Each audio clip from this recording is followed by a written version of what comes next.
Future continuous tense, इस tense की रट्टाफिकेशन वाली पहचान तो होती है कि इन वाक्यों के अंत में रहा होगा, रहे होगे, रही होंगी जैसे शब्द लगे होते हैं। लेकिन हम तो हर टेंस को उसकी पहचान रटने की बजाय उसे समझने की कोशिश करते हैं। तो इस टेंस को भी हम समझेंगे कि फ्यूचर कॉन्टिन्यूस टेंस का हम यूज क्यों, कब और कहाँ करते हैं। लेकिन उससे पहले हम जान लेते हैं बेसिक सेंटेंस स्ट्रक्चर को। तो दोस्तों, अगर हमारा सब्जेक्ट आई या वी है तो वहाँ पर हम सबसे पहले सब्जेक्ट लगाते हैं, उसके बाद हम शैल लगा देते हैं, उसके बाद हमारा वी आता है, फिर वर्ब की फर्स्ट फॉर्म में आईएनजी जोड़ देते हैं और उसके बाद ऑब्जेक्ट आ जाता है। वहीं आई और वी के अलावा कोई सब्जेक्ट है जैसे ही, सी, दे, यू, तो वहाँ पर सब्जेक्ट आएगा सबसे पहले, उसके बाद विल आ जाएगा शैल के स्थान पर, और फिर वी, फिर वर्ब की फर्स्ट फॉर्म में आईएनजी जोड़ देंगे और उसके बाद ऑब्जेक्ट। दोस्तों, मैं आपको बता दूं, ये आई वी के साथ शैल और अदर सब्जेक्ट के साथ विल, ये ग्रामर के रूल के हिसाब से तो एकदम परफेक्ट है। लेकिन अगर हम मॉडर्न इंग्लिश और स्पोकन इंग्लिश की बात करें तो वहाँ पर हर सब्जेक्ट के साथ, चाहे वो आई वी हो या कोई अदर सब्जेक्ट हो, हर किसी के साथ हम विल का यूज कर सकते हैं। अब हम समझते हैं कि फ्यूचर कॉन्टिन्यूस टेंस को यूज हम कहाँ करते हैं। तो दोस्तों, जब फ्यूचर के किसी ऐसे पॉइंट ऑफ टाइम की बात करते हैं जहां पर कोई काम हो रहा होता है, यानी बताते वक्त वो काम पूरा नहीं हुआ होता है, तो वहां पर हम प्रेजेंट कॉन्टिन्यूस टेंस का यूज करते हैं। एग्जाम्पल से समझते हैं। अगर हम बोलें तुम कल पढ़ रहे होगे, तो यहाँ पर जब हम कल के जिस पॉइंट ऑफ टाइम की बात कर रहे हैं उस समय पर तुम पढ़ रहे होगे, तुम्हारा पढ़ने का काम पूरा नहीं हुआ होगा, वो चल रहा होगा। तो इसे अगर हम ट्रांसलेट करेंगे तो सबसे पहले सब्जेक्ट यू आ जाएगा, उसके बाद विल, फिर वी, स्टडी पढ़ने की हो जाएगी, उसमें आई जोड़ेंगे तो स्टडिंग हो जाएगा, और फिर टुमारो, तो ये हो जाएगा you will be studying tomorrow. ऐसे ही एक एग्जांपल और देखें, रमेश बाजार जा रहा होगा, तो यहाँ पर सबसे पहले सब्जेक्ट रमेश आ जाएगा, फिर विल, उसके बाद वी, फिर जाने के लिए गो, उसमें आई जोड़ेंगे तो गोइंग हो जाएगा, और फिर ऑब्जेक्ट टू मार्केट, तो ये हो जाएगा Ramesh will be going to market. ये होता है दोस्तों हमारा बेसिक सेंटेंस अफर्मेटिव। अब हम नेगेटिव देख लेते हैं। तो नेगेटिव भी यही होता है। स्पोकन इंग्लिश है तो आप हर किसी के साथ विल लगा सकते हो।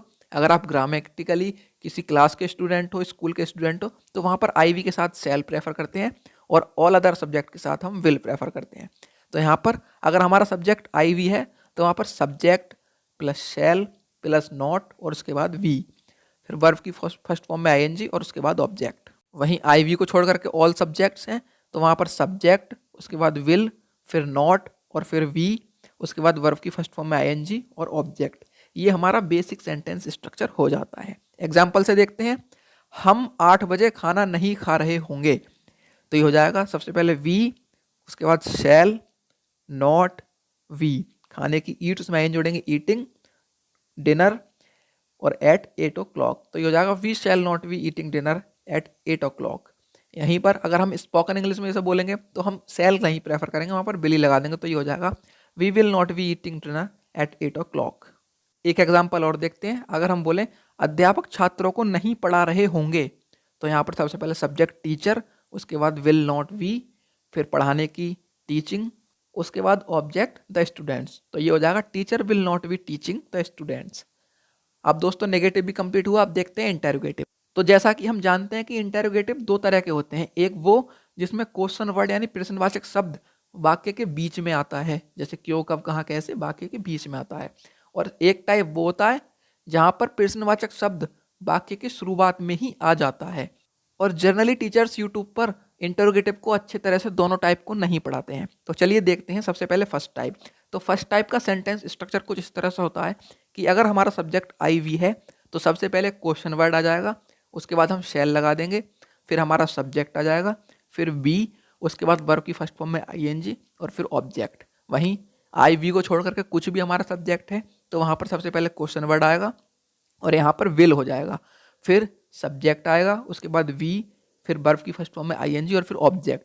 दोस्तों मैं ये चीज़ बार बार रिपीट कर रहा हूँ कि अगर आप स्पोकन इंग्लिश की बात कर रहे हैं तो वहाँ पर विल ही प्रेफर कर सकते हैं, आईवी के साथ शैल ना भी लगाएं चलेगा। अब एग्जाम्पल से समझते हैं। अगर हम बोलें तुम कल क्या कर रहे होगे, तो सबसे पहले क्या आ गया इसमें, तो सबसे पहले क्वेश्चन वर्ड आ जाएगा व्हाट, उसके बाद विल, फिर उसके बाद सब्जेक्ट यू, फिर बी लगा देंगे, फिर करने की डू होती है तो उसमें वर्ब जब आईएनजी जोड़ेंगे तो डूइंग हो जाएगा, और उसके बाद टुमारो, तो ये हो जाएगा what will you we doing tomorrow. एक एग्जाम्पल और देखते हैं। अगर हम बोले वे कहाँ रह रहे होंगे, तो सबसे पहले कहाँ के लिए वेयर आ जाएगा, फिर विल, उसके बाद सब्जेक्ट दे, उसके बाद वी और फिर रहने की लिव, उसमें आईएनजी जोड़ेंगे तो लिविंग हो जाएगा। तो where will they be living. अब सेकंड टाइप जिसमें क्वेश्चन वर्ड वाक्य की शुरुआत में ही आ जाता है, उसे देखते हैं। तो उसका सेंटेंस स्ट्रक्चर कुछ इस तरह से होता है कि अगर आई और वी सब्जेक्ट है तो सबसे पहले शैल आ जाएगा, उसके बाद सब्जेक्ट, फिर बी, उसके बाद वर्ब की फर्स्ट फॉर्म है आईएनजी और उसके बाद ऑब्जेक्ट। वहीं आई और वी के अलावा अगर कोई और सब्जेक्ट है तो वहां पर सबसे पहले विल आएगा, उसके बाद हम सब्जेक्ट लगाएंगे, फिर वी, फिर वर्ब की फर्स्ट फॉर्म है आईएनजी और उसके बाद ऑब्जेक्ट। एग्जाम्पल समझते हैं। अगर हम बोले क्या रमेश खेल रहा होगा, तो सबसे पहले विल, उसके बाद सब्जेक्ट रमेश, फिर बी और फिर खेलने की प्ले, उसमें आईएनजी जोड़ेंगे तो प्लेइंग। तो ये हो जाएगा विल रमेश बी प्लेइंग। एक एग्जाम्पल और देखते हैं। अगर बोले क्या वे मेहनत कर रहे होंगे, तो सबसे पहले विल, उसके बाद सब्जेक्ट दे, फिर बी, फिर करने की डूइंग और मेहनत हार्ड वर्क। तो ये हो जाएगा will they be doing hard work. इसी के साथ हमारा फ्यूचर कॉन्टिन्यूस टेंस भी फिनिश होता है। आई होप आपको अच्छे से समझ में आया होगा। अगर वीडियो अच्छी लगी हो तो वीडियो को लाइक और चैनल को सब्सक्राइब जरूर करें। मिलते हैं अगली वीडियो में फ्यूचर परफेक्ट टेंस के साथ। जय हिंद, जय भारत।